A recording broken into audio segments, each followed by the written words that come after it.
Une jeune fille écoutait ses parents parler. Les histoires que je vais raconter sont toutes réelles. Très intelligente, elle avait 8 ans et s'appelait Tess. Et elle avait entendu son père pleurer et dire « Nous allons devoir quitter l'appartement car la maladie d'Andrew est très grave. Il faudra déménager. »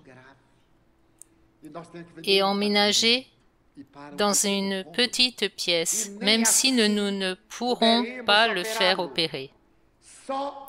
Seul un miracle sauvera la vie de notre fils.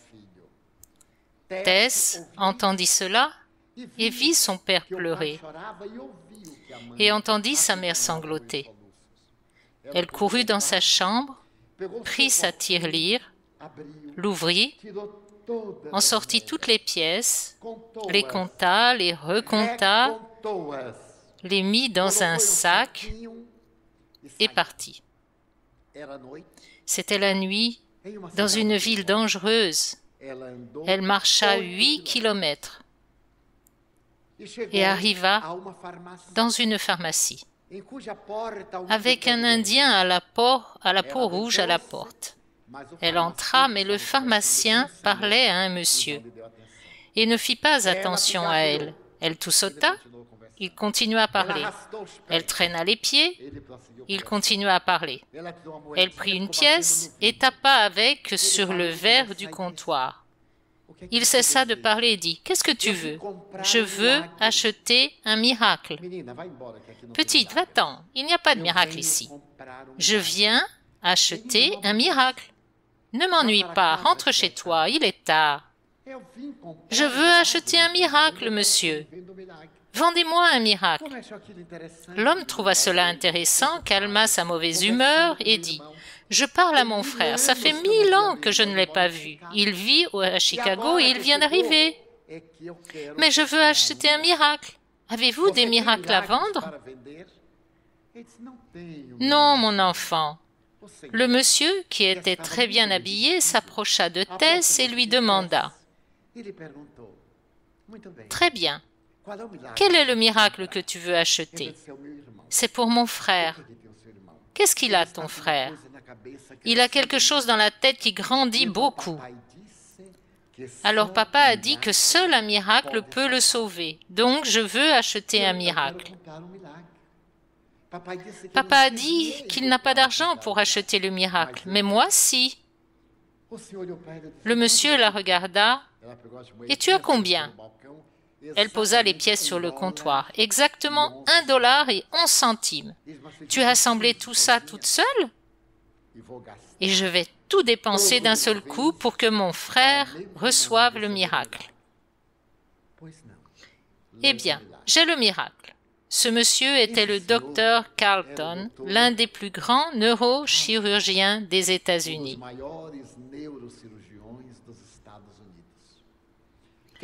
qui passait par là voir son frère.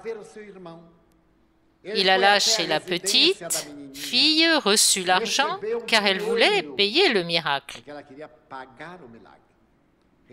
Il le mit dans sa poche, parla aux parents, emmena le garçon au grand centre chirurgical de Chicago, où il l'opéra gratuitement. Tous les frais d'hospitalisation furent offerts. Le garçon rentra chez lui, guéri. Et alors que sa convalescence se passait très bien, elle entendit ses parents parler. Combien devait coûter une telle opération? C'était un vrai miracle. Combien cela devait-il coûter? Elle secouait la tête et se dit, « Moi seule sais combien ça coûte. » Elle avait trouvé un miracle. Elle avait tout dépensé. C'est ainsi que parle le cœur. Pour que nous écoutions avec le cœur doit être désarmé. Et tout acquiert des aspects particuliers. Mais quelles sont les qualités essentielles du code du cœur? Pour que le cœur puisse se calmer, Pour écouter, il dispose d'un code de communication. Quelles sont les manifestations de ce code? Premièrement, soyez patient. La patience est la condition essentielle pour que le cœur puisse envoyer son message. Car l'excitation émotionnelle produit un changement de fréquence cardiaque. Soyez donc patient. Nous dirions ici, ayez confiance en Dieu. Être patient, c'est avoir confiance en Dieu, savoir que Dieu fera sa part. Notre part est d'être prêt à recevoir l'aide de Dieu. Il est essentiel d'être patient, même quand tout semble conspirer contre nous. Chico Xavier disait, il y a longtemps, qu'Emmanuel lui avait suggéré « Le jour où tu te sentiras assiégé par le nord, le sud, l'est, l'ouest, ne te décourage pas. Quand il n'y a pas d'aide possible aux points cardinaux, l'aide vient d'en haut. Elle vient de Dieu. Elle vient par hélicoptère.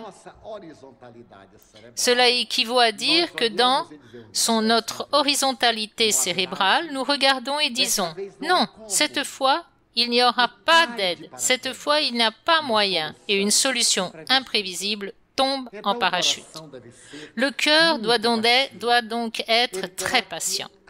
Il devra attendre, sans être insouciant.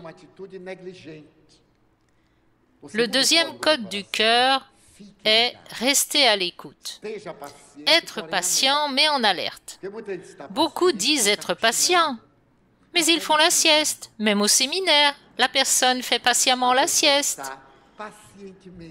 Elle écoute en esprit, en dédoublement.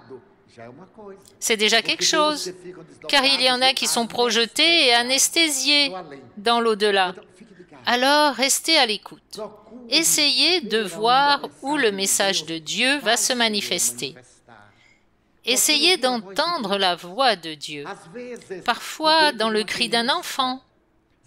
Saint Augustin a entendu la voix d'un enfant quand il était manichéen, et cette voix l'a réveillé.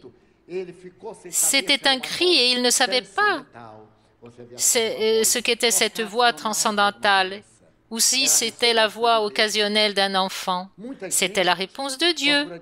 Beaucoup de gens disent « Mais c'est absurde !» Or, il y a une tradition en philosophie qui dit « Pour prouver que tous les corbeaux ne sont pas noirs, il n'est pas nécessaire de présenter tous les corbeaux noirs qui existent dans le monde. Il suffit d'en présenter un blanc. Si on en présente un blanc, alors la théorie selon laquelle tous les corbeaux sont noirs est fausse. Alors pour contester, présentez le fait opposé. Il est très courant de s'entendre dire « Prouvez-moi que l'esprit existe ». Je souris et je dis « Prouvez-moi qu'il n'existe pas ». Alors, je ne peux pas, donc il existe. Notre cerveau est factieux, sournois. Les autres doivent nous le prouver, pas nous. Nous n'avons aucun engagement envers quoi que ce soit. Nous devons juste recevoir et en bénéficier. Alors, restons vigilants. Nous devons être attentifs à la voix de Dieu pour voir ce qu'il va nous offrir. Troisièmement, soyez gentils. La voix du cœur suggère d'avoir une attitude agréable. Donc, la personne renfrognée, même si elle a bon cœur, est enfermée dans une urne. Qui ose aborder une personne renfrognée pour dire quelque chose, même si c'est gentil? La personne a peur. Et quand l'autre répond, ce n'est pas agréable, mais sèchement. Ou c'est une réponse bourrue. Le langage du cœur est un langage agréable, ouvert et jovial, car il suscite une empathie, une communication entre la créature et la source génératrice. Et à mesure qu'il étend son énergie V, il s'harmonise avec l'énergie V diffusée dans l'univers. Quatrièmement, soyez humbles. Heureux les humbles de cœur. Quelle science avait Jésus? Dire cela il y a 2000 ans, quand la science finalement, grâce à l'immunologie, la psychiatrie, la cardiologie, vient dire à notre cœur d'envoyer un message d'humilité, sans prépotence, sans arrogance, bien simple.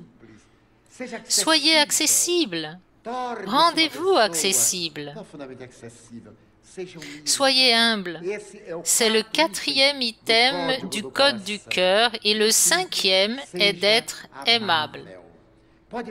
Cela peut paraître équivalent, mais non.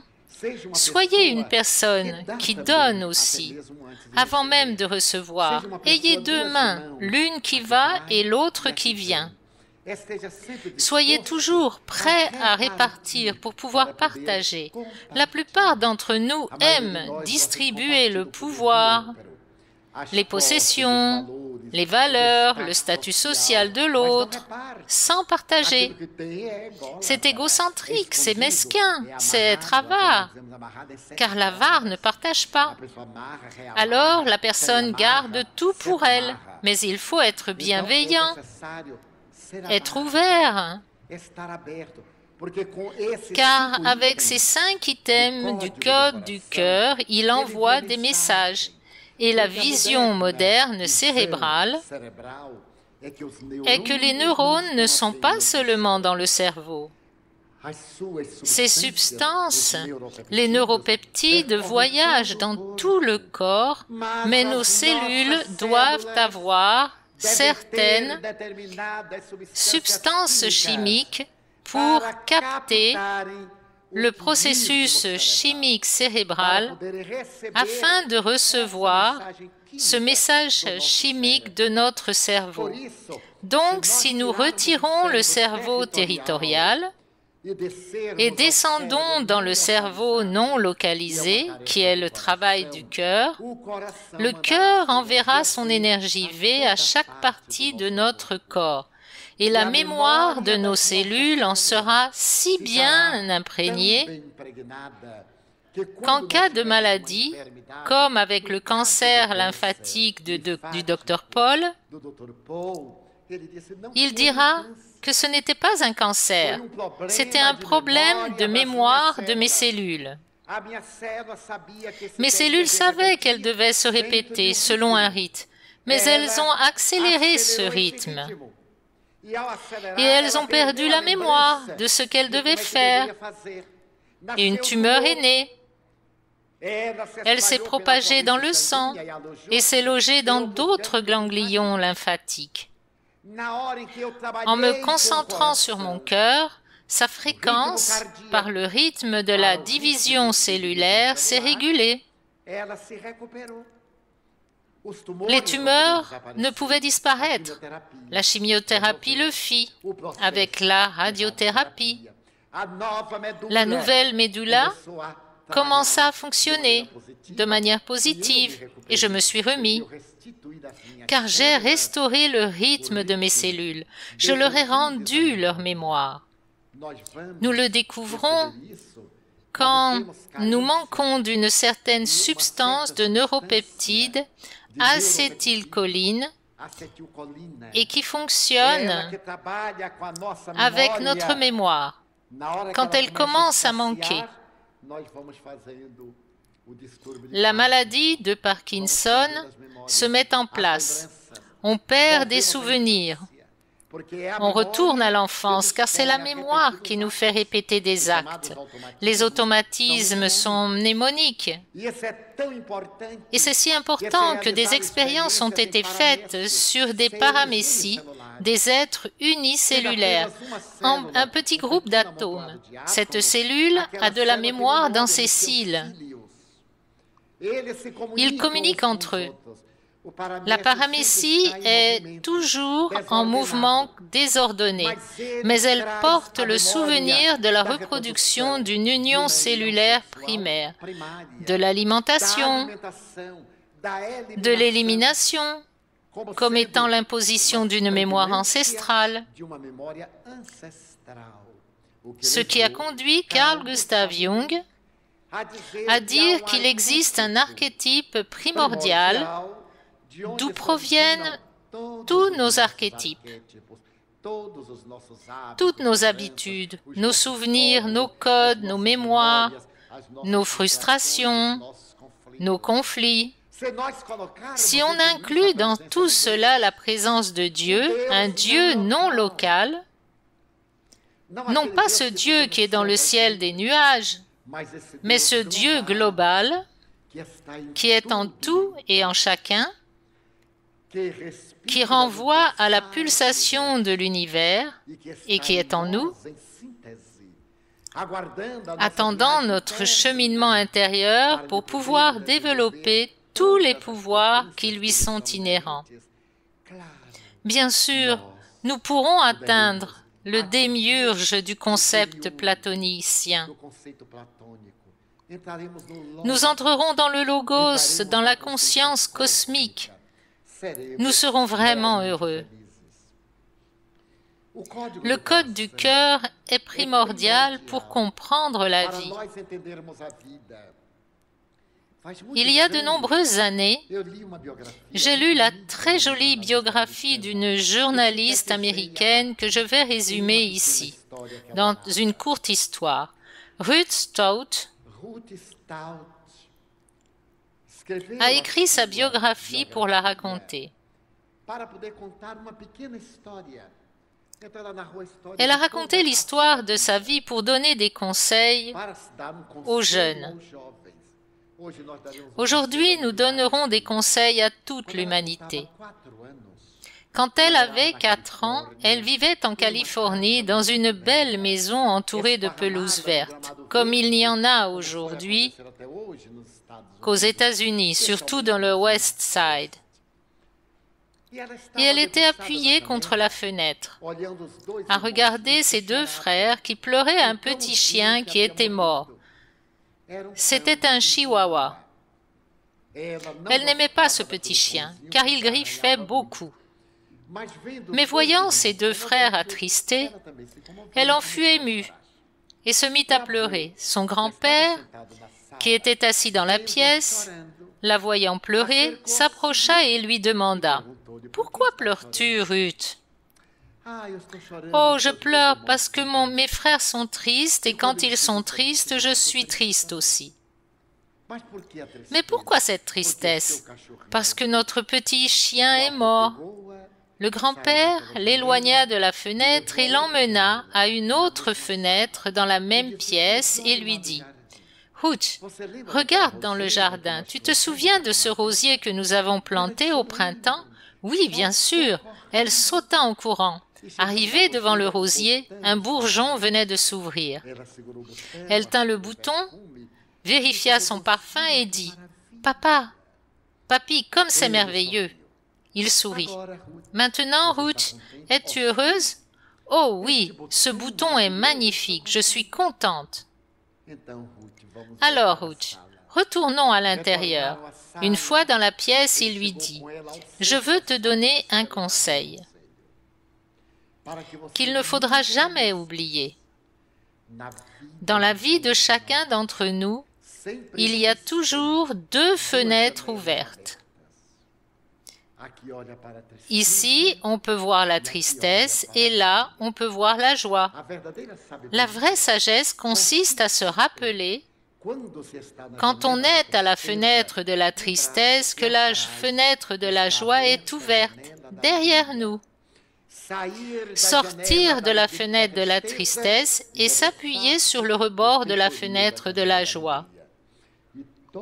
Et chaque fois qu'on est à la fenêtre de la joie, se rappeler que derrière nous, quelqu'un pleure, quelqu'un qui souffre. Quitter la fenêtre de la joie pour aider ceux qui souffrent, ceux qui pleurent. Et elle conclut: je ne l'ai jamais oublié. Chaque fois que je suis à la fenêtre de la joie, je me souviens de ceux qui pleurent. Alors je vais aider. Et chaque fois que je suis à la fenêtre de la tristesse, je dis: pourquoi, si la fenêtre de la joie m'attend, je profite de la leçon de la tristesse et me transfère. Voilà l'énergie vitale. Elle ne permet pas que l'énergie du cœur devienne un poison, une substance toxique. Car si on reste à la fenêtre de la tristesse, on tombe dans la dépression. Et si on reste à la fenêtre de la joie, on devient inutile, égoïste. On ne pense qu'à soi. Après tout, je le vaux bien. Cette manifestation égoïste est curieuse. Les grands chirurgiens de transplantation cardiaque ont noté que les hommes disent invariablement, en référence au cœur, « il »,« lui », en parlant du cœur. Et les femmes disent « le mien »,« mon cœur ». Car la sensibilité féminine du cœur, même quand elle reçoit un autre cœur, irrigue cette sensibilité. Le nouveau cœur devient un triomphe. Elle devient l'expression de son influence. L'homme, par sa constitution hormonale, par ses atavismes, son héritage comportemental, garde encore cette fierté. Lui, le cœur, envoie ceci, envoie cela. J'ai peur qu'il s'arrête. Parce que le traumatisme du préopératoire, du post-opératoire est très grand. Et si l'individu n'a pas fait une bonne psychothérapie, même avec une organisation physiologique qui fonctionne, il peut devenir inquiet. Il a peur d'un arrêt cardiaque. Il craint que son cœur n'y arrive pas de manière satisfaisante. Alors que faire? Laisser l'énergie vitale, l'énergie du cœur nous dominer. Cette énergie est si extraordinaire que le docteur Grade, qui est un grand psychiatre de l'université McGill à Montréal, au Canada, a écrit un livre remarquable sur la guérison paranormale et l'énergie vitale. Dans ce livre, il se consacre à l'étude de différentes thérapies alternatives, du Tao au plus moderne, la cristallothérapie,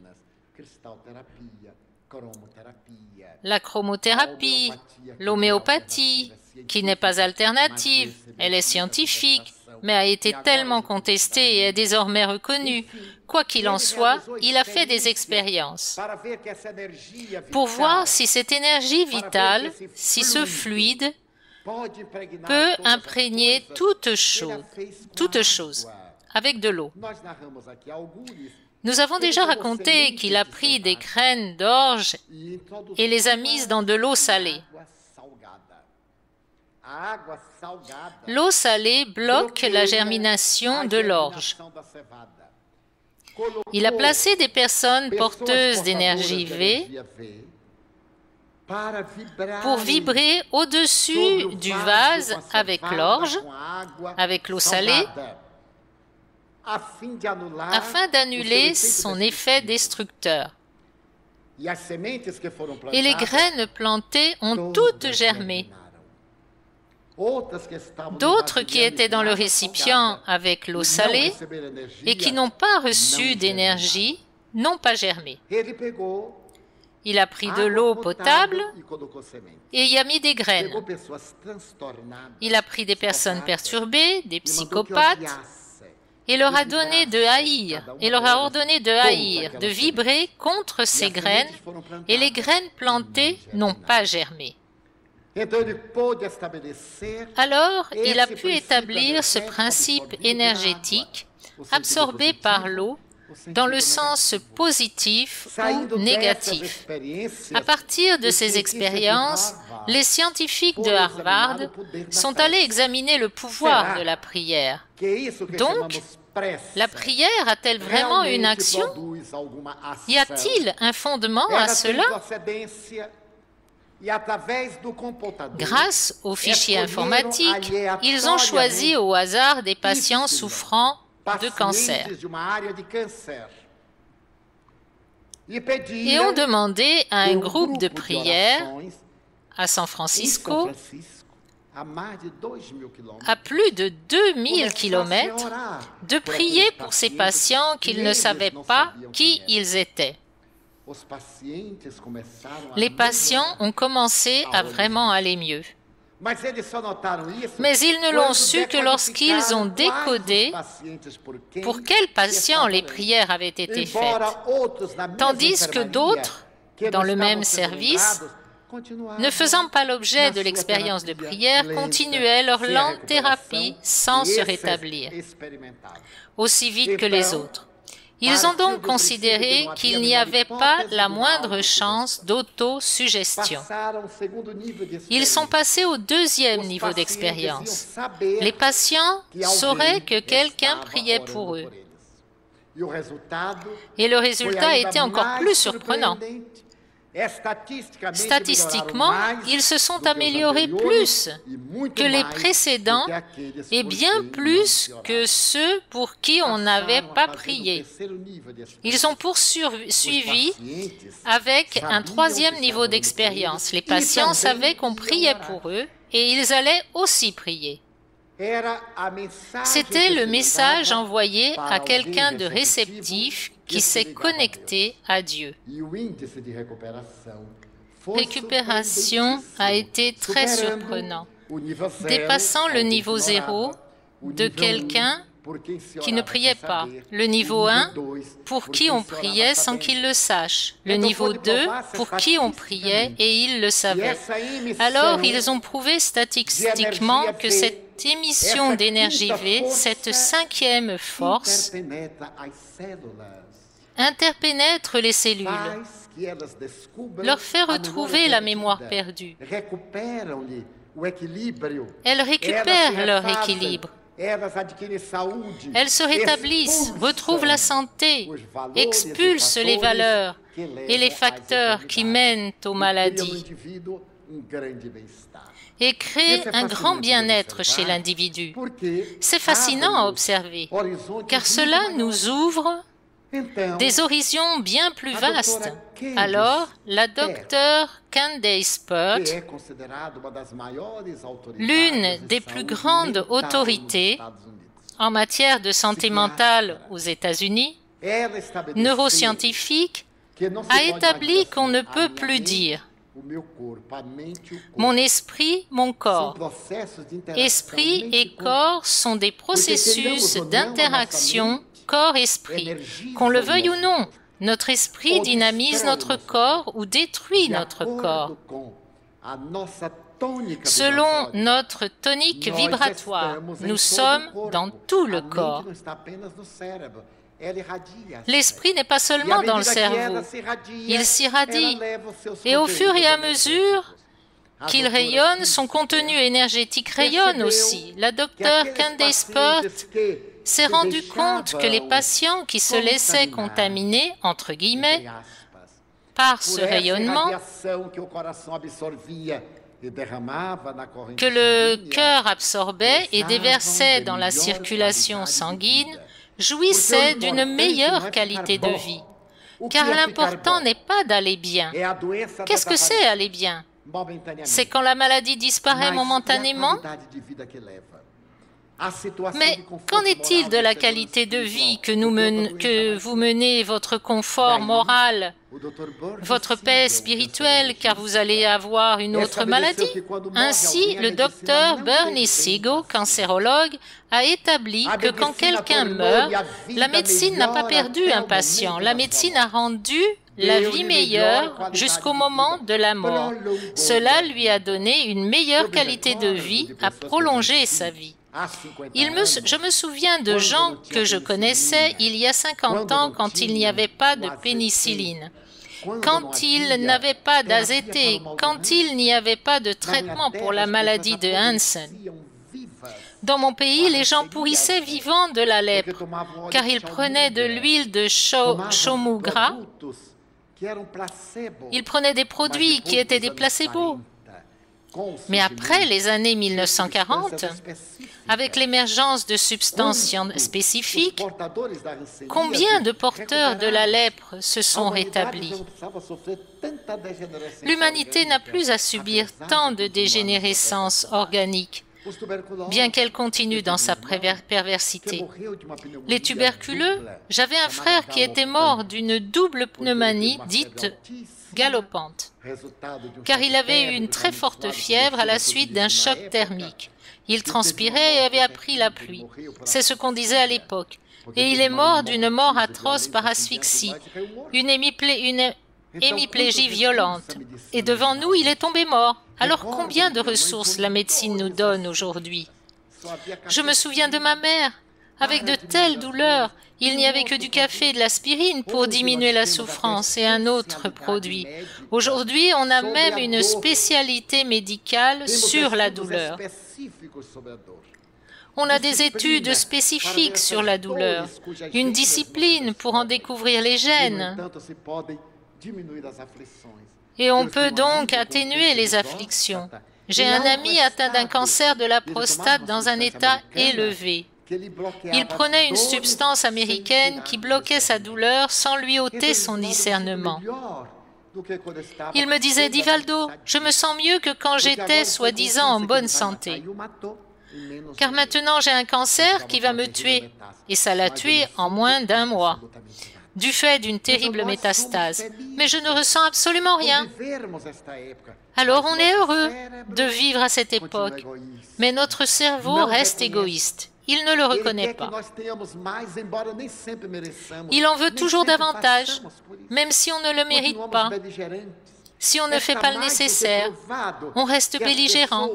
Il a été largement prouvé que les personnes belliqueuses, heureuses, haineuses, jalouses, qui entretiennent des griefs et des ressentiments, tombent plus souvent malades, sont plus sujettes aux maladies dégénératives, ont davantage tendance à l'exaltation et à la dépression. Nous le savons avec le cerveau, mais cela ne m'arrivera pas, et ça arrive. Combien j'en vois? Contaminés par le sida, les aiguilles infectées, les relations sexuelles frivoles, et les adultes qui prennent des stimulants. Ils sont âgés et auraient dû se désincarner, et qui le sont déjà sexuellement parlant depuis 1000 ans, mais ils prennent des substances stimulantes. Je dis à certains, un tel, non, à moi, il n'arrive rien. Un autre, Divaldo, sais-tu que je suis séropositif? Je dis, bon, je n'en suis pas sûr. Si, je suis positif. C'est inouï.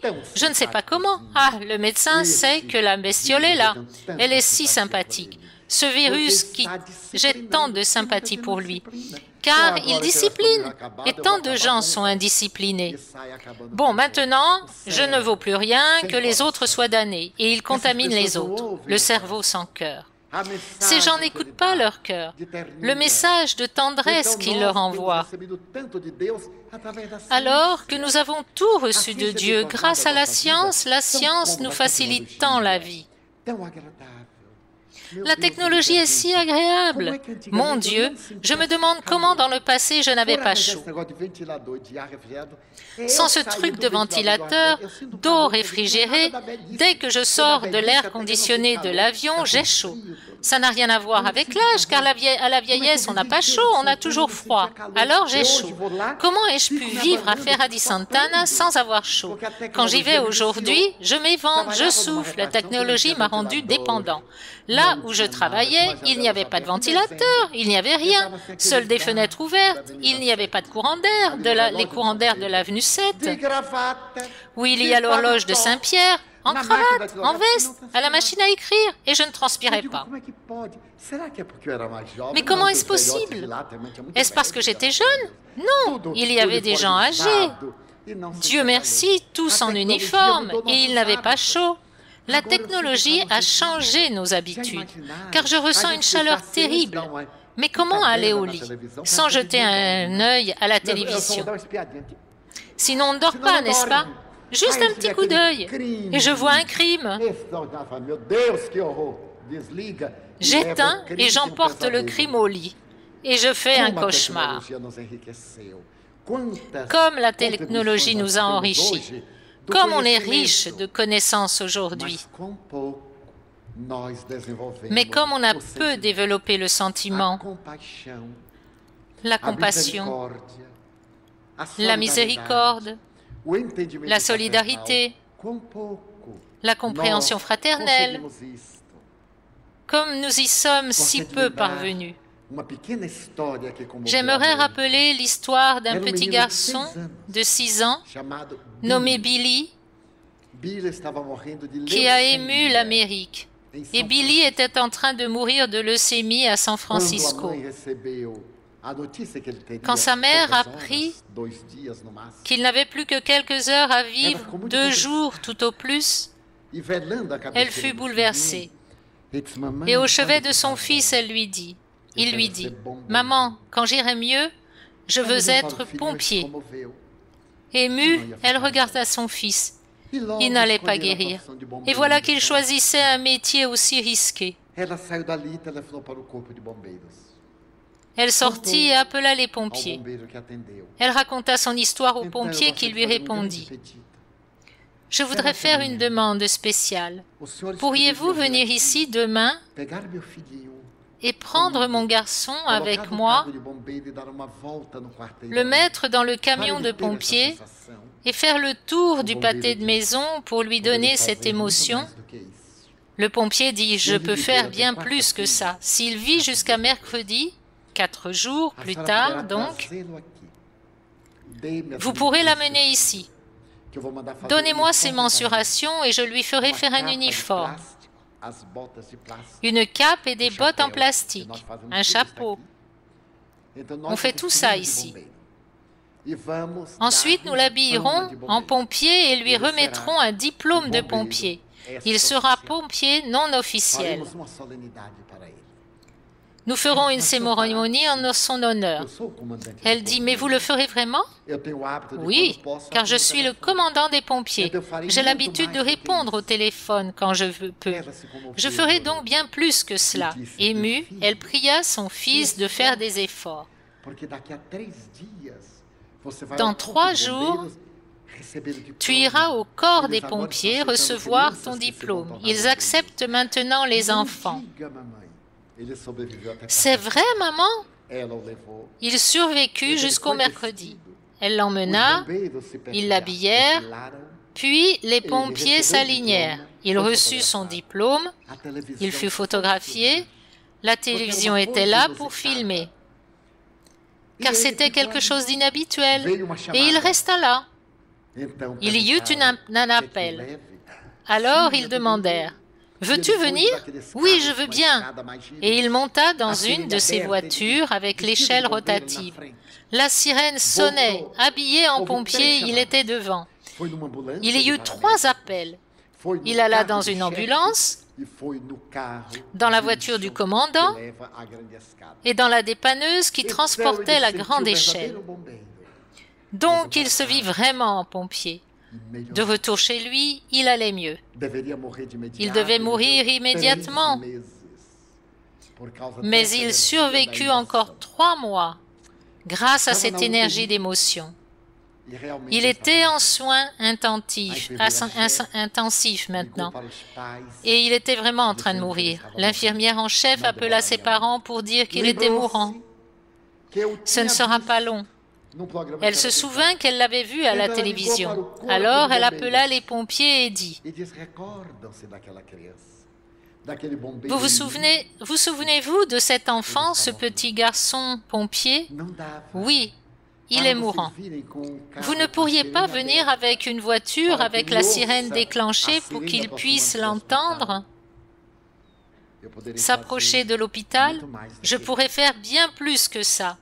Dites à tout l'hôpital qu'on va arriver. Avec les sirènes ouvertes, mais que ce n'est pas à cause d'un incendie, c'est pour rendre visite à Billy. » Elle donna l'avertissement général et bientôt la sirène assourdissante des pompiers encercla l'hôpital. Les gens étaient aux fenêtres. Une échelle rotative fut lancée jusqu'à la fenêtre de l'unité de soins intensifs. Et 16 pompiers entrèrent par la fenêtre, tandis que Billy était ébloui en les voyant arriver. Chacun d'eux le salua au nom de la corporation et lui dit « Va en paix. S'il y a un incendie là-bas, éteins-le jusqu'à ce que nous arrivions. Va en paix. » Tous les 16 étreignirent Billy, le garçon pompier. Ils redescendirent l'échelle qu'ils laissèrent adossée à la fenêtre. Alors il sourit et dit « Maman, j'éteindrai le feu du soleil couchant quand je serai là-bas. » Puis sa tête s'inclina. Les sirènes des pompiers sonnèrent et Billy entra dans l'éternité. Nous pouvons tous faire davantage. Quand quelqu'un nous demande quelque chose, nous pouvons faire un peu plus que ce qu'il demande. Pour conclure, on a demandé à Chico Xavier « Pourquoi distribuez-vous des soupes? Ils restent dans la misère. Pourquoi aider ?» Chico dit « Un jour, j'étais à la maison et un incendie a éclaté chez mon frère, ce qui est étrange. Et je me demandais quoi faire. Appeler les pompiers.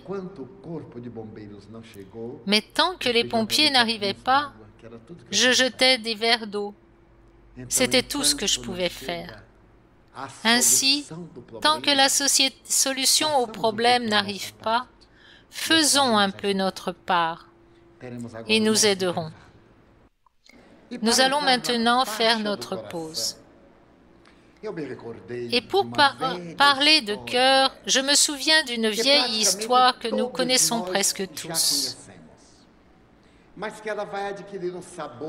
Mais du fait de notre capacité à écouter avec le cœur, elle prendra une autre tournure.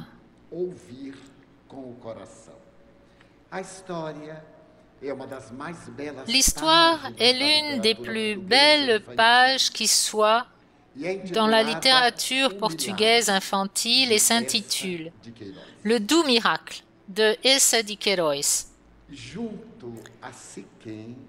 Près de Sichem, à côté du puits de Jacob, vivait une veuve très pauvre qui avait un enfant malade de fièvre. Elle n'avait rien à donner au malade.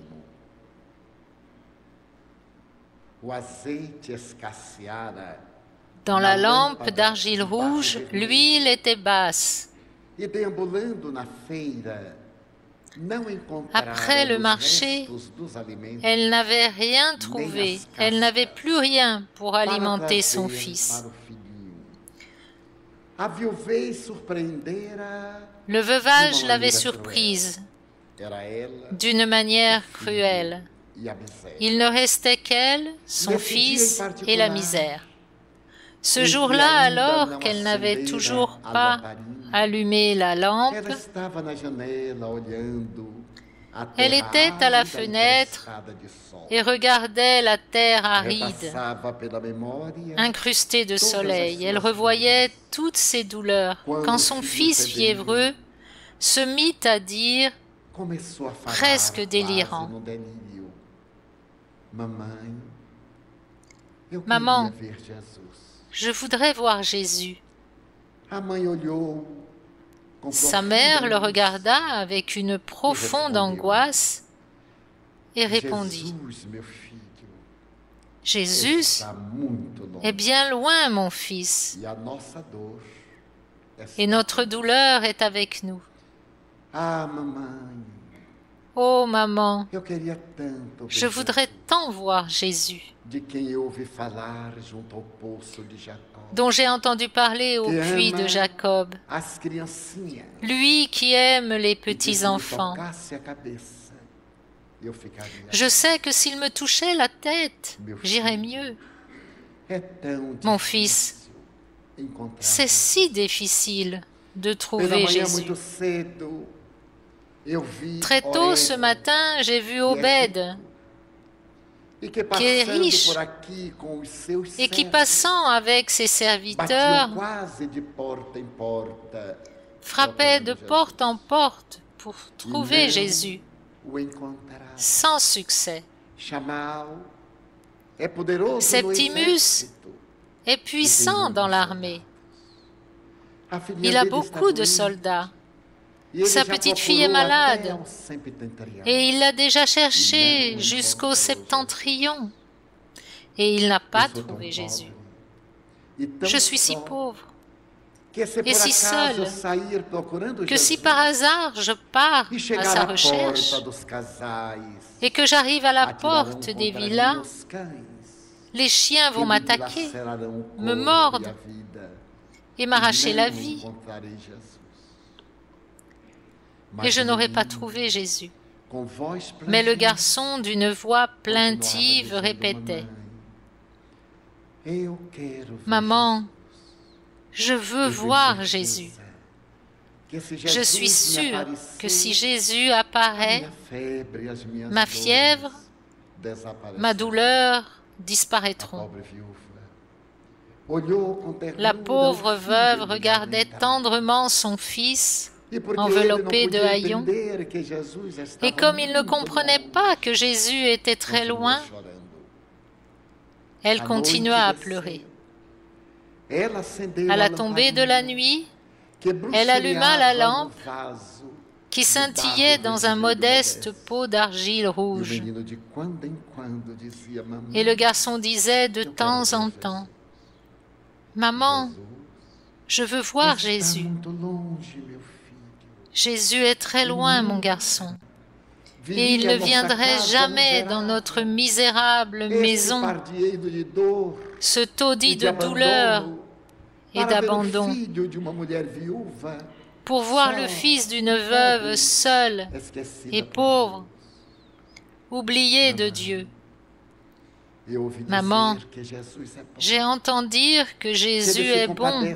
J'ai entendu dire que Jésus est bon, qu'il a pitié des affligés, qu'il a pitié des malheureux. C'est pourquoi je voudrais vraiment voir Jésus. » Il y eut un grand silence dans la modeste maison,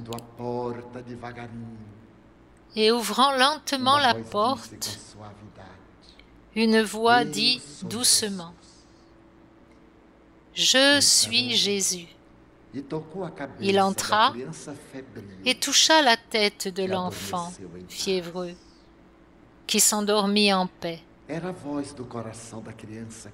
C'était la voix du cœur de l'enfant qui parlait, pas celle de son cerveau.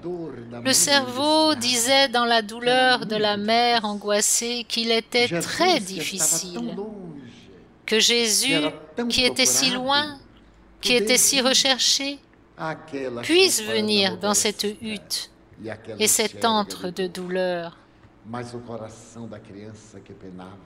Mais le cœur de l'enfant qui souffrait savait qu'il était possible que Jésus vienne. Et comme son énergie de confiance rayonnait, Jésus l'entendit et vint à lui.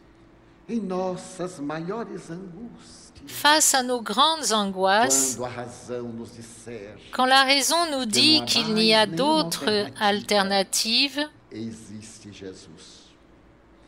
il reste Jésus.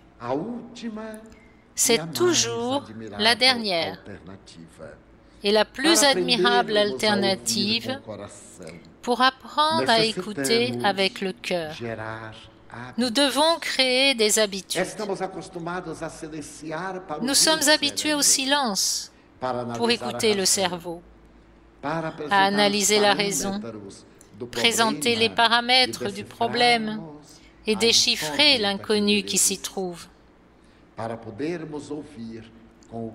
Afin de pouvoir écouter avec le cœur, nous devrons nous efforcer de changer nos habitudes.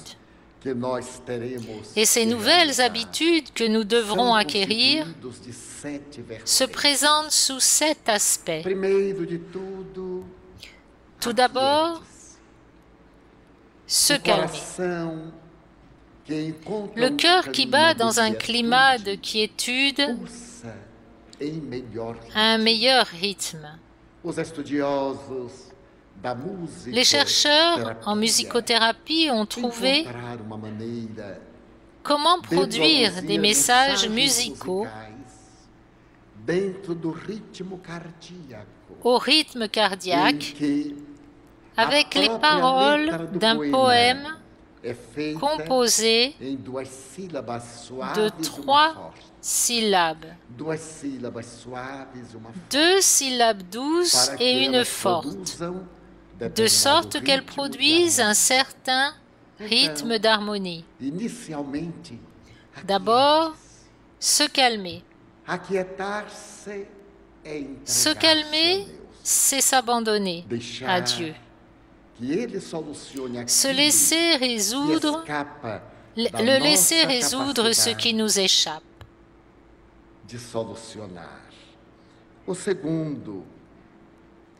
Ensuite, ne pas prendre les choses trop au sérieux. Les choses ont la valeur que nous leur attribuons. Si on considère que tout a une valeur relative, même l'existence corporelle, elle acquiert réellement cette relativité. Pour se désincarner, une seule condition est requise, c'est être incarné. C'est tout. Étant incarné, la désincarnation se produit sans préavis. Car il suffit que le cœur s'arrête de battre et advient la désincarnation.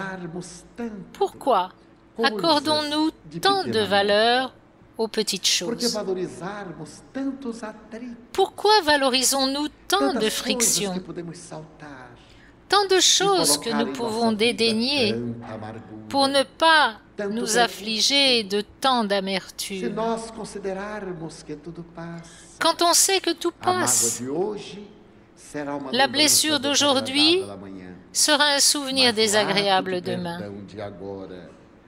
Mais le fait de pardonner laissera un souvenir compensateur. Alors, ne prenez pas tout au sérieux, trop au sérieux. Perdre son emploi est douloureux. Dieu pourvoira. Il y a de nombreuses années, je vécus une grande épreuve. Je voyageais et j'étais dans la ville d'Araçatuba, dans l'État de São Paulo. J'étais alors assez jeune. C'était en 1962, pendant la Semaine Sainte. Je croyais à ce moment-là ne pas pouvoir résister, car cela me semblait être une situation insurmontable. Ce soir-là, je devais m'adresser à 2000 jeunes lors d'un grand rassemblement appelé à l'époque Brésil central et État de São Paulo. Les heures qui précédèrent furent les pires de mon existence actuelle. Je ne saurais dire comment j'arrivais à respirer. Tel fut l'impact de l'action foudroyante qui m'avait frappé. Or, je devais donner la conférence. J'y allais, mais je me disais que ce serait un grand désastre, car mon esprit voulait comprendre ce qui s'était passé, mais la logique ne pouvait se l'expliquer. Le thème m'avait été donné, mais je ne me souvenais même plus du titre du thème.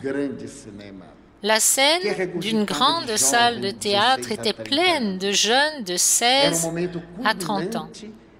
Un moment culminant de mon existence actuelle. J'étais là, attendant le moment fatal de me lever pour dire « Malheureusement, j'ai de terribles maux de tête. Je demande à être remplacé. » C'est ce à quoi j'avais pensé, car je n'arrivais plus à raisonner. La cérémonie commença. Je priais. Puis, un quatuor de jeunes protestants fit sa prestation, car en ces jours, à Araçatuba, il y avait une rencontre de jeunes protestants de l'église baptiste. Et les spirites leur rendirent visite. Ils les invitèrent à faire une démonstration et l'un d'eux joua d'un instrument. Mais je ne le savais pas. En remerciement, un quatuor vint chanter à la cérémonie spirit avant de me présenter. Ils donnèrent la parole au quatuor et ils se levèrent. Mais mon esprit était si loin. Et ils commencèrent à chanter. Alors qu'ils chantaient, la chanson était pour mon cœur. Le message était d'une beauté incomparable. Et il nous appelait à donner notre vie à Jésus. Il résoudra n'importe quel problème. Dieu pourvoira. Ne vous inquiétez pas. Dieu pourvoira à vos besoins. Alors qu'il chantait, je m'abandonnais à Dieu. Mais qu'importe l'opinion de ceux qui ne m'aiment pas. Pourquoi me persécutait-il? Je suis au service du Seigneur. Une euphorie s'empara de mon plexus. Une joie de vivre. Des larmes de bonheur coulaient sur mon visage, car j'étais invité à témoigner de ce que je prêchais. C'était si facile de dire à ceux qui souffrent « Patience !» et à ceux qui pleurent « Séchez vos larmes !» de dire aux malades « La douleur passera !» Mais maintenant, c'était moi qui étais testé. Et il me disait de ne pas m'inquiéter. Dieu pourvoira. Puis, une fois assis, on me dit « C'est à vous, Divaldo ». Je me suis levé, absolument dominé par l'esprit Viana di Carvalho. J'avais l'impression d'être devant un paysage verdoyant où se reflétait la lune sur un lac. Le murmure de la nature, les onomatopées composaient une douce musique et des feuilles des arbres, il tombait des pendentifs argentés comme des notes de musique. Puis, au son de cette musique transcendantale, Viana de Carvalho se mit à parler. J'étais un observateur. Entouré par ce paysage, je vis l'esprit donner la conférence. Il parla du fait d'être jeune, de la naïveté du cœur juvénile, la fausse sagesse de la jeunesse, les perspectives de conquête du monde extérieur, alors que l'enfance et la jeunesse sont à l'échelle animale les périodes les plus longues de l'être humain. Les animaux atteignent l'âge adulte très rapidement. Tous les insectes naissent adultes. L'être humain traverse une longue enfance. Ce qui se grave en lui, c'est pour la vie. Pendant la jeunesse, il s'épanouit pour se renforcer et fructifier.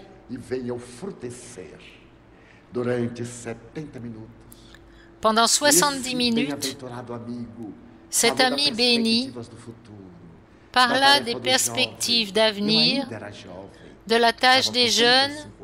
J'étais encore jeune, j'avais 35 ans, et il parlait avec une telle magie de l'éternité que lorsqu'il eut fini, toute la salle, profondément émue, se leva et éclata en applaudissements chaleureux. Alors je revins à la réalité objective. Et je n'ai plus jamais oublié que cet environnement s'était transformé en un paysage spirituel. Dès lors, j'ai décidé de ne plus jamais me laisser abattre par quoi que ce soit.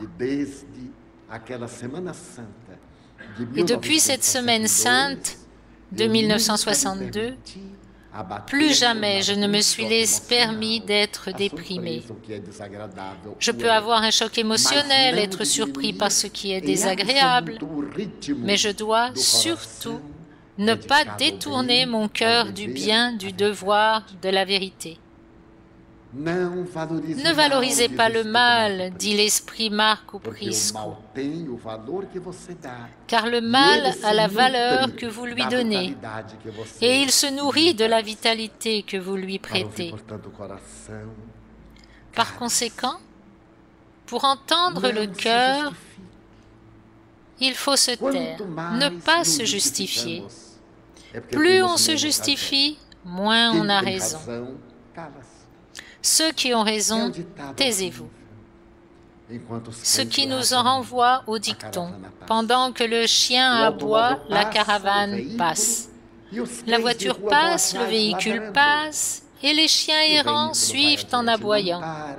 Et le véhicule avance sans s'arrêter pour réagir.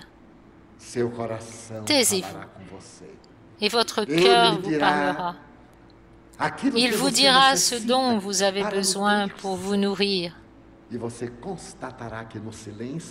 Et vous constaterez que dans le silence, vous pouvez entendre votre cœur. Quatrièmement, produire de la résonance. Laissez vos vibrations aller et venir. Si elles rencontrent un obstacle, elles ne se perdent pas.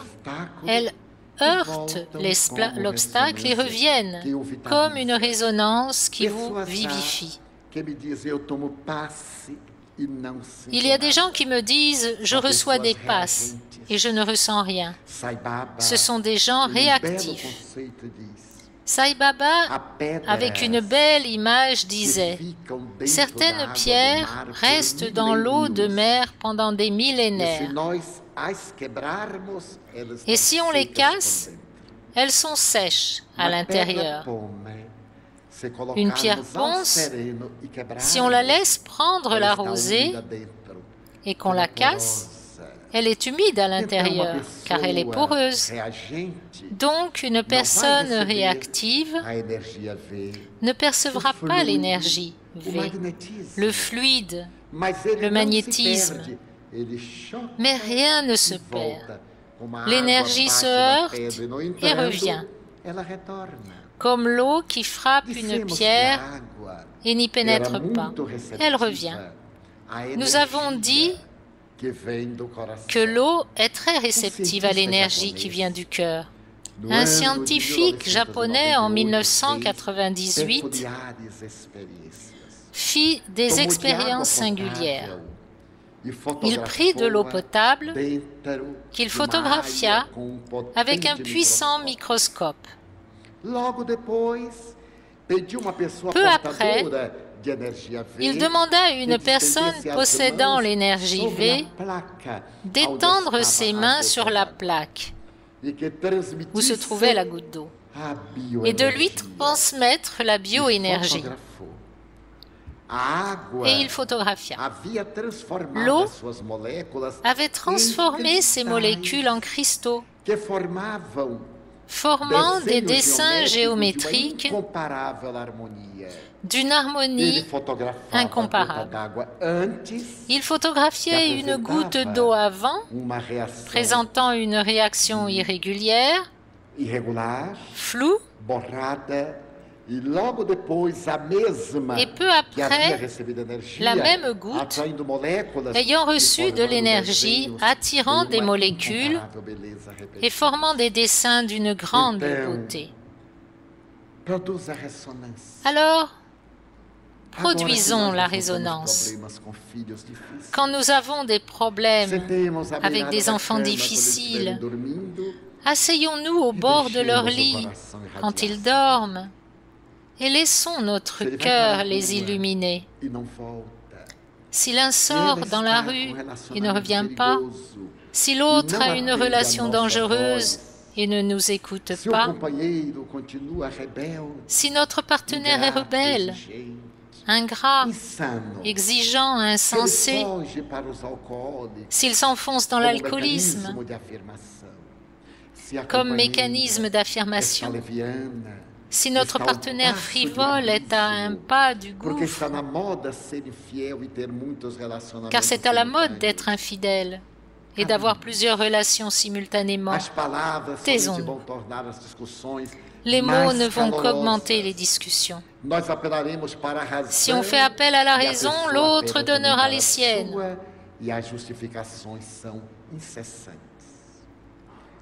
Et les motifs n'en finiront plus. Gardons le silence en produisant des résonances et déversons des ondes de compassion, comme le propose Joana de Angelis. Regardons la personne et disons, ce n'est pas possible, elle est malade. Car seule une personne malade agit ainsi. C'est la réalité. Cette éconduite est un trouble émotionnel. C'est un clivage qui se produit dans le domaine de la personnalité et la personne devient aliénée. L'aliéné n'est pas seulement celui qui s'isole, c'est aussi celui qui sort de la ligne d'équilibre. Donc, produisons une résonance en utilisant la compassion. Cinquièmement, ressentez. Sentez l'énergie du cœur parcourir votre organisme. Essayez de la laisser rayonner doucement et vous commencerez à l'entendre. N'est-il pas courant, quand on est très calme, d'entendre les battements de notre cœur? Souvent, quand on est tendu, ce mouvement suffit et en pressant, on sent notre pouls. L'index avec le pouce nous indique le rythme de notre anxiété ou de notre tranquillité. Lorsque vous êtes sur le point d'exploser, mesurez la voix de votre cœur au rythme de votre pouls artériel. Sixièmement, apprenez que la vie est faite de leçons. Apprenez cette très dure leçon aujourd'hui. Avec mon drame d'avril 1962, j'ai appris à quel point elle était bonne pour moi. Comme j'ai appris. J'ai raconté dans l'autre séminaire le drame qui m'a fait souffrir pendant 30 ans, dans un silence relatif, car je parlais, je ne pouvais pas totalement garder le silence. La presse spirite en parlait souvent, mais je ne me suis jamais plaint.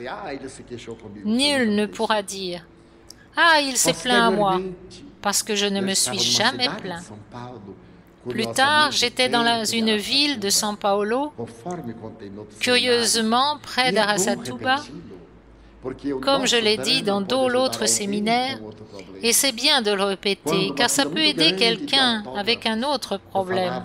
Alors qu'il y avait une très longue file d'autographes, je devais parler devant un grand auditorium sur un terrain de basket. Un homme me regardait, un livre à la main, sans s'approcher. Il dut rester plus de 40 minutes. Et je signais et il me regardait. Finalement, on me fit signe. La file d'attente avait été interrompue. Je me levai pour donner la conférence. Qu'en le regardant, je lui demandai « Voulez-vous que je signe ?» Et il répondit « Non ». Puis il s'approcha de la table. « C'est l'heure » ?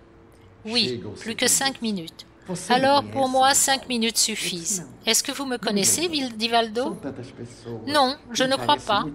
Il y a tant de monde. » Je trouve impoli de dire de ne pas le reconnaître. Mais lui, me connaissant, je devais le connaître. J'avoue que je ne m'en souviens pas. Vous ne me reconnaissez pas. Je suis votre ennemi depuis toujours. Je vous déteste sans savoir pourquoi. Vous vous souvenez du 18 avril 1962? Aussitôt, je m'en suis souvenu. Mais mon cœur me fit dire « Non, je ne m'en souviens pas. C'est une date si lointaine. Nous étions dans les années 90. Vous ne savez pas que je suis votre persécuteur impitoyable? » Alors mon cœur me dit de me taire. Je n'arrêtais pas de le regarder. Il devait parler.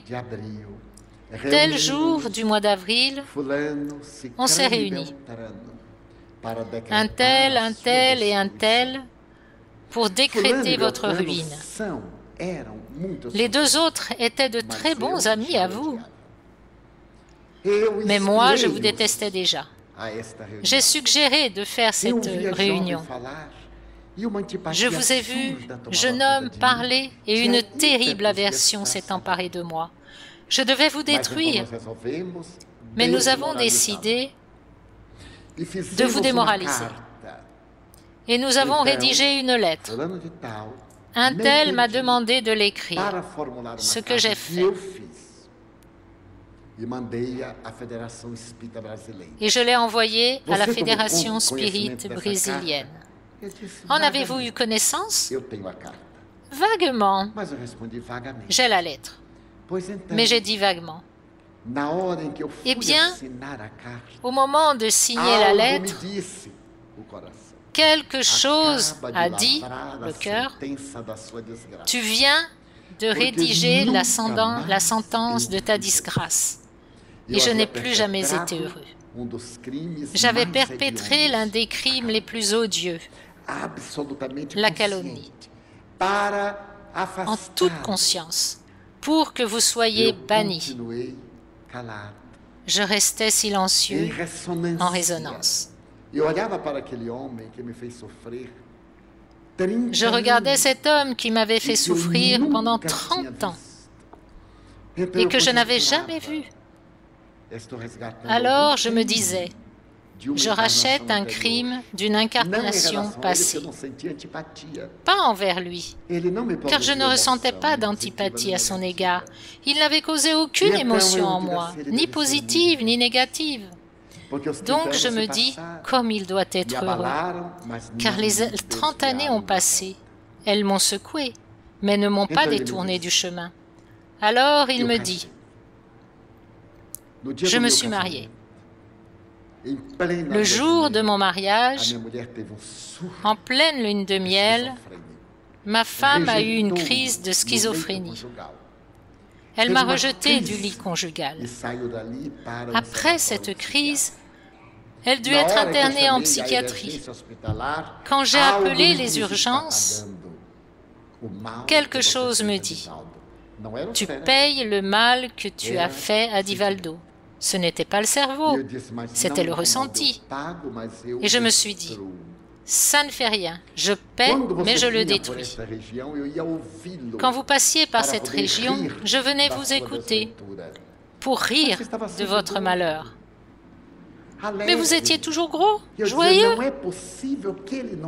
Je me disais, ce n'est pas possible qu'il ne sache pas. Ce n'est pas possible qu'il ne ressente rien.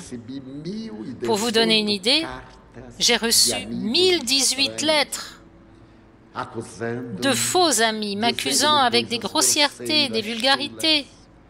J'ai tout archivé et j'ai répondu à chacune. Il n'y avait pas d'ordinateur à l'époque. Je l'ai fait à la machine, j'écrivais. J'ai le plaisir de vous dire que j'ai reçu votre lettre et je vous en remercie pour que les gens sachent que j'avais reçu leur lettre et qu'ils soient contents. Sans cela, ils n'auraient pas été contents. Alors j'ai répondu à tout le monde. Je les ai toutes archivées. Puis il me dit, elle a mis 6 mois à sortir de la crise. On est toujours ensemble parce que je l'aime. Elle est tombée enceinte et mon fils est né autiste. Et j'ai pensé, je paie le mal que j'ai fait. Aujourd'hui, mon fils est un homme. Il me mord depuis qu'il est petit. Il m'agresse, me gifle. Et quand il me frappe, je sens que c'est à cause du mal que j'ai fait à Divaldo. Je laisse faire. Mais ce qui me fait toujours mal, c'est que je ne vous ai pas atteint. Je n'ai pas pu vous détruire. En compensation, j'ai commencé à travailler pour économiser et soigner ma femme schizophrène et mon fils autiste. Et j'ai abandonné le mouvement spirit. Et vous non. Alors aujourd'hui, je veux vous demander pardon. Je n'en peux plus. Vous me pardonnez? Je suis un tel. Je dis, je ne peux pas vous pardonner, car je n'ai jamais été blessé. Comment pardonner si je n'ai pas de ressentiment? Je vous propose une relation amicale. Je ne veux pas. Je ne vous aime pas. Mais je veux que vous me pardonniez le mal que j'ai fait. Je suis repenti et je vous demande pardon. Dites le mot, dites le verbe pardonner. D'accord. Je vous pardonne de tout mon cœur. Je vous pardonne du fond du cœur, sans réserve. Mais maintenant, j'aimerais que vous répétiez votre nom pour que je puisse le mémoriser. Ce ne sera pas nécessaire. Je sais qu'à cet instant où je sors de la cage, que les chaînes tombent, je serai heureux, car vous me pardonnez. Alors, embrassons-nous pour sceller une nouvelle énergie, notre relation pour l'avenir. D'accord, ému, il m'a serré dans ses bras. Venez écouter la conférence? Non, parce que quand je vous vois parler, la jalousie et la rancœur sont plus fortes que moi. Mais maintenant, je suis en paix. Au revoir. Je ne l'ai plus jamais revu. Je n'ai plus eu de contact à ce jour. Tel qu'il avait surgi, il disparut. Mais j'ai appris. J'avais dû apprendre. Plusieurs fois, j'ai dit à Dieu, sans cet événement, j'aurais peut-être perdu ma chance d'être un spirit dévoué, acquis à la cause. Car c'est à cette époque que j'ai compris la dimension des défis à relever pour faire le bien. Mon crime est que je ne fumais pas, je ne buvais pas d'alcool. Je n'avais pas une vie sexuelle indisciplinée. J'étais naïf, jovial et dévoué. Alors, ce crime a éveillé dans une âme profondément malheureuse de la rancœur au point de promouvoir une campagne internationale contre quelqu'un avec qui il n'avait jamais vécu. Donc j'ai appris ma leçon et grâce à cette résonance, aujourd'hui je lui suis reconnaissant. Depuis ce jour, je prie pour lui, pour son fils malade, pour sa femme, sans connaître leur nom. Je connais juste la ville où ils vivent parce qu'il l'a laissé entendre. Mais à notre désincarnation, nos cœurs seront apaisés et il n'aura aucun karma, car il n'a pas réussi à m'atteindre, à me faire du mal, me porter préjudice. Il a été le bon ange qui m'a élevé à la responsabilité, car j'ai pris conscience de la dimension, de la gravité, de la responsabilité de celui qui prêche. Le devoir de médiumnité, les soins qu'il faut avoir, car à cette époque, face à l'assistance spirituelle perturbatrice d'un être de l'au-delà, j'ai demandé « Mais pourquoi me persécutez-vous tant ?» Et l'Esprit dit « Pour te couper les ailes. Tu es très jeune, donc il faut arracher un arbre tant qu'il est jeune. Quand la plante pousse, il faut l'arracher. Quand il est vieux, c'est très difficile. Et même si nous avons ce qu'il faut pour le détruire, les gens qui profitent de son ombrage, de son bois, de ses fleurs, de ses fruits, le défendent. Nous voulons donc te détruire maintenant, alors que tu n'en es qu'à tes débuts. Alors j'ai compris que nous avons tous une grande mission.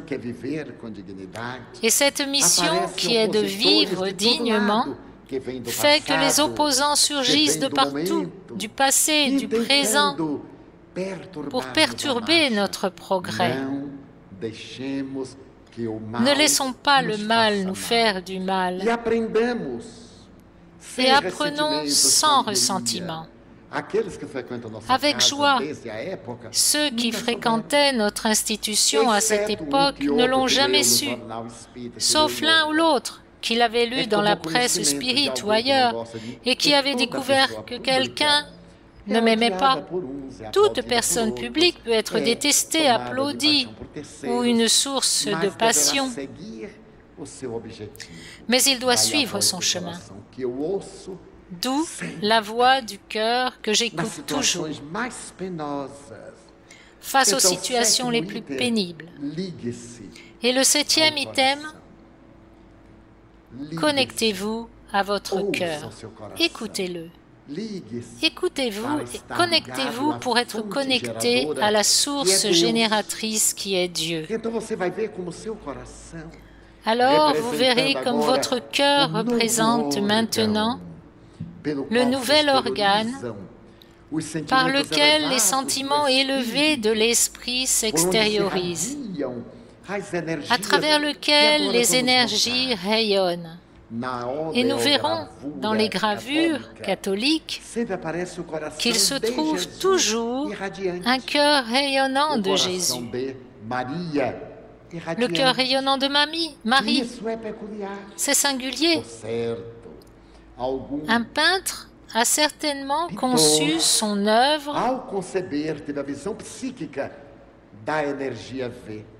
par la vision psychique de l'énergie V. Cette énergie qui s'extériorise du cœur de Jésus, du cœur de Marie et aussi de notre cœur. Il y a un jeune médium, pas si jeune aujourd'hui, qui prit une belle photographie de Chico, qui est en fait une peinture, devenue une photographie. Jean Pio de Almeida. Il a conçu un cœur d'une harmonie auriculo-ventriculaire, puis il a placé Chico dans le cœur. C'est un geste, un doux souvenir. C'est la plus belle composition sur le médium Xavier. Et Vanucci, à son tour, a réalisé Chico, Amour, Xavier. C'est donc une convergence vers ce langage profond du cœur. Écoutez avec le cœur. Voir avec le cœur. Alors connectez-vous. Le docteur Pearsall dit que cette télécommunication est si puissante entre mon cœur et le vôtre qu'il a écrit un chapitre intitulé « Télésomatique », dans lequel ces messages affectent le corps physique. Un jour, il parlait à une dame au centre cardiaque pendant que son mari subissait des tests cardiaques très délicats. Et elle lui parlait de la greffe. Tout à coup, elle cria et dit « Quelle douleur! Mon mari a une crise cardiaque maintenant. » Et elle s'évanouit. En urgence, ils la mirent sur une civière pour l'emmener au centre chirurgical pour subir des tests. Et quand elle descendait le couloir, son mari revenait et leurs chemins se croisèrent. Elle le regarda étonnée et on lui dit « Ne vous inquiétez pas, il a eu une douleur cardiaque très forte. Il s'est évanoui, mais nous l'avons déjà ramené. Il va bien. » Une télésomatisation. La docteure Louisa Hine, l'épouse du célèbre parapsychologue de l'université Duke, raconte qu'une fois, elle parlait à une amie quand soudain, elle se plia en deux, cria et dit « Une telle, une parente, est en train de mourir. » Et elle s'évanouit. Peu après, la nouvelle arriva, que la personne en question avait été victime d'un accident si brutal que le volant lui était entré dans la poitrine, l'avait brisé et qu'elle était restée affaissée sur le volant, qui s'était enfoncé dans sa poitrine.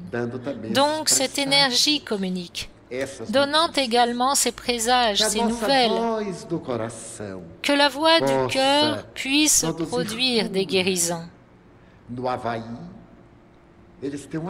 À Hawaï, ils ont l'habitude de se rassembler autour d'une table, ce que nous appelons l'évangile au foyer. Ensuite, le chef du clan regarde tout le monde et dit « Gardons le silence. Notre cœur prie. » Lorsque le cœur prie, un grand silence s'empare de l'être. Les cellules s'apaisent. Le rythme harmonique produit une musique, le chant des étoiles, qui obéit au même rythme galactique, parlant du cœur de Dieu à travers l'univers. Nous allons maintenant écouter doucement la 6e symphonie de Beethoven, la fameuse pastorale, qui parle aussi au cœur.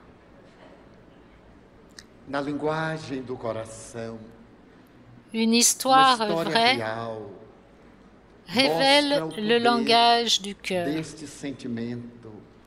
et nous montre la force de ce sentiment chez deux garçons vivant dans la rue.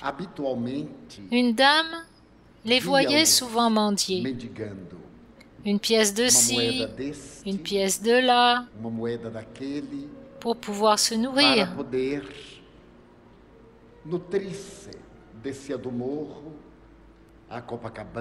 Ils descendaient la colline jusqu'à Copacabana. L'un avait 10 ans, l'autre 6.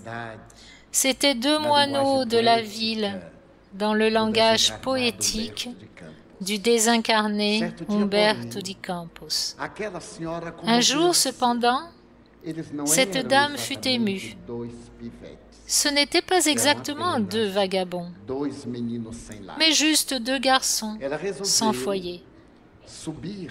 Elle décida d'aller chercher une brique de lait chocolaté. Elle descendit, appela le plus grand et dit que c'était pour eux deux. Il la remercia Puis il l'offrit à son petit frère et dit, « Bois. » Et le petit frère but et dit, « C'est à ton tour. » Le grand dit, « Non, tu es plus petit que moi, tu as besoin de te renforcer. » Et le plus petit rétorqua, « Tu es plus fort que moi, tu dois le rester, bois. » Le grand porta le lait à ses lèvres et serra les dents, faisant semblant de boire. Mais il n'en but pas, une seule goutte. Il passa le lait à son petit jeune frère, qui but à grandes gorgées et dit, « C'est délicieux. À toi maintenant. » Le frère aîné le porta à nouveau à ses lèvres, sans en avaler une seule goutte, et le rendit à son frère. « C'est ton tour. » Le plus petit avala un grand coup et dit, « Il n'y en a plus qu'un peu, c'est à toi. » Et pour la troisième fois, le grand frère porta le lait à ses lèvres, les serra et dit, « J'en ai laissé un peu pour toi. » Le plus petit but la dernière gorgée et dit, « Enfin, un repas. » À la surprise de la dame qui avait remarqué que l'aîné n'avait rien bu, celui-ci se mit à siffler, à sauter et à danser. Alors elle demanda, « Pourquoi es-tu si content? » « Parce que mon petit frère s'est nourri aujourd'hui. » Sans commentaire. Lui n'était pas important, mais son petit frère l'était. Le langage du cœur est comme ça. Je me souviens de ma mère. Elle s'asseyait à notre très grande table et buvait toujours un peu de café. Nous étions nombreux, et même si la nourriture n'était pas rare, elle n'était pas abondante. À cet âge de grand appétit, elle nous servait tous. Et un jour, la voyant toujours avec du café, parfois avec un peu de farine, je lui demandai, « Maman, pourquoi ne manges-tu pas ?» Elle sourit, « Pour que vous mangiez, mon fils. » « Et pourquoi bois-tu du café? » « Pour couper l'appétit. » Elle a vécu 86 ans, toujours guidée par le cœur. Les mères sont comme ça. Oui, de nombreux parents parlent avec le cœur. Beaucoup de frères et sœurs sont comme ça. Ils parlent le langage du cœur. Quand dans la société, nous écouterons le cœur, nous n'aurons plus le danger de la guerre, ni le terrorisme, ni l'inflation, ni les vols dans les rues, ni la violence au foyer, au travail, dans la communauté, car le cœur sait qu'il ne faut pas usurper la place d'un autre cœur et que dans chaque poitrine ne bat, ne vibre qu'un cœur. Sans abdiquer de la raison, que nos attitudes soient celles de la voix du cœur. Ainsi, nous pardonnerons plus facilement. Nous comprendrons mieux. Nous aimerons plus. Comme l'a dit l'éminent ingénieur Hernani Guimarães Andrade, ce scientifique qui a toujours écouté avec le cœur et à qui nous dédions ce séminaire. Merci à tous.